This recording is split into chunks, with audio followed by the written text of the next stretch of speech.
Ako si Marco. Hindi ako likas na magaling. Masipag lang.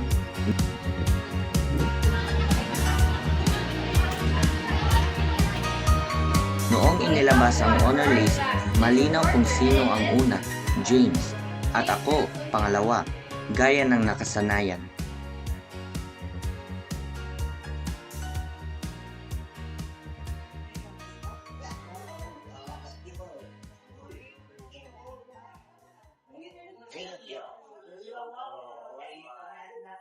Lumapit siya sa akin matapos akong palakpakan. Sayang, biro niya. May ngiting mayabang. Konti na lang, muntik mo na ako. Napangiti ako ng pilit, pero sa loob ko may kumurot.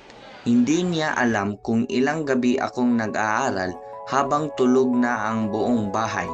Hindi niya alam kung ilang beses kong inulit ang isang lesson hanggang sa maintindihan ko. Kahit nanginginig na ang mga mata ko sa pagod. Simula noon, mas lalo akong nagsikap. Mas maagang gumising, mas huling natutulog. Habang ang iba'y nagkukwentuhan, ako'y nagsusulat. Habang ang iba'y kampante, ako'y nagdududa kaya hindi tumitigil.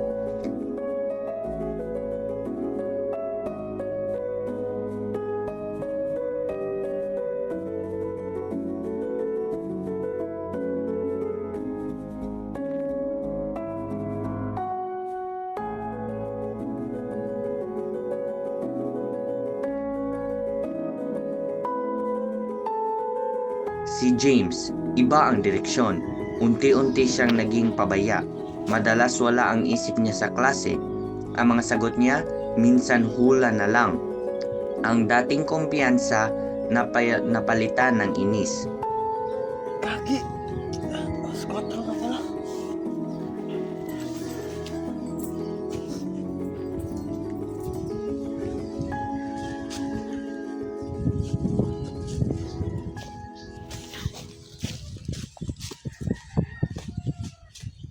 Daming assignments. Naririnig ko pa rin ang mga biro niya, pero may lamat na. Hindi na kasing talim, hindi na kasing sigurado.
Sayang, chance ako sana yun.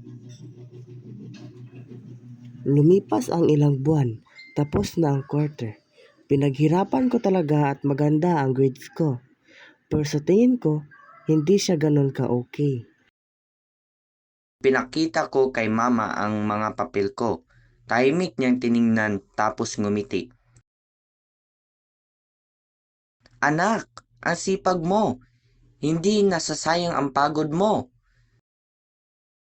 Sa kabilang banda, narinig ko ang boses ng tatay ni James. Galit, mabigat, parang walang puwang para magkamali. Habang siya'y unti-unting bumababa, ako naman ay umaangat. Hindi biglaan, hindi madali, pero sigurado. Hindi ko alam kung bakit mas masakit makita siyang mawawala kaysa nakita ang sarili kong umangat. Siguro dahil ang tagumpay ko, panaghirapan ko, at ang pagbagsak niya, parang hindi niya napapansin hanggang huli na. Pangarap, I must work hard too. Kasi pag yan ang kailangan to make it all come true. So please see the effort, the passion in my soul. Ako si Mark, tahimik, masipag, at kahit hindi ko inaamin, habang umaangat ako, may parte sa akin na gustong sabihin, sana kasama pa rin kita.